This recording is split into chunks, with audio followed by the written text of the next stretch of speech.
Hello, and welcome to Human Anatomy and Physiology 2.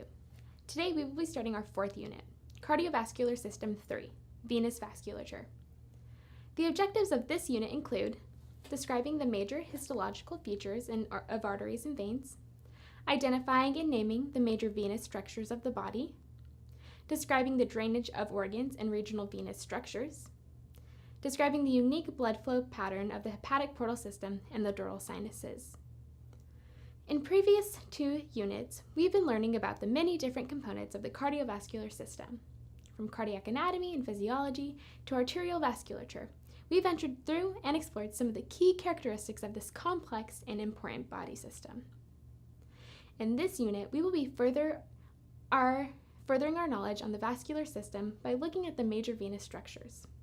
As mentioned previously, very briefly, veins are blood vessels that carry blood toward the heart, while venous capillaries are simply small veins that join other small veins to form progressively larger vessels until they become the major central venous structures that return blood to the heart. Blood then leaves these larger veins until it reaches the heart. Before we get started, be sure to recall what you learned regarding the three major circuits of blood flow.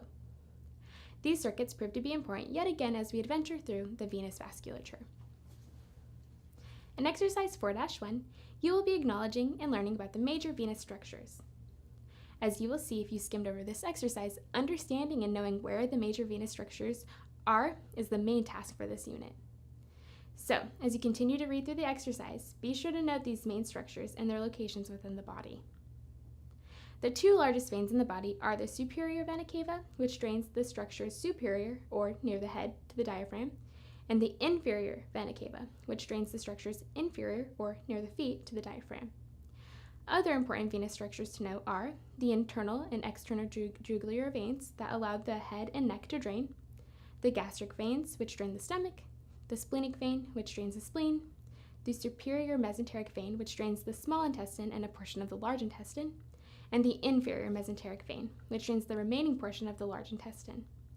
However, be sure to note these crucial structures as well, the hepatic portal vein and the hepatic veins. The hepatic portal vein is important to note due to the fact that this is the structure that each vein drains into. It is within the structure that the nutrient-rich blood percolates through the liver and is processed and detoxified. Having a thorough understanding of this structure allows you to infer that everything ingested must travel through the liver before entering systemic circulation. Lastly, to finish this process, once the blood has been filtered through the hepatic portal vein, it exits via the hepatic veins and drains back into the inferior vena cava mentioned previously. Let's not forget the importance of our sinuses, though. The dural sinuses are critical in the draining of blood from the brain. As we learned, the larger internal jugular vein drains the brain. However, the venous blood from the brain does not drain into one vein and exit the head. Instead, it drains into spaces between the two layers of dura mater. These spaces are known as the dural sinuses. Blood simply drains from the brain into the dural sinuses, while the inferior dural sinuses, or the transverse sinus, allows blood to drain into the internal jugular vein. As you continue through this exercise, be sure to pay special attention to each of the figures included. Figure 4.1, veins of left superficial aspect of head and neck. Figure 4.2, veins draining dural sinuses of brain. Figure 4.3, veins draining the abdominal area. Figure 4.4, veins of the abdomen and the hepatic portal system. Figure 4.5, veins of the thorax and right arm. And Figure 4.6, major veins of the body, will prove to be helpful in noting and labeling the many different veins within the human body. Not to mention, they'll be especially helpful to reference when studying for that practical. At the end of this unit, you will notice review questions covering the material learned, the major venous structures. Be sure to fill these out thoroughly using the knowledge gained, as these questions you've learned are the perfect review to prepare for your practical.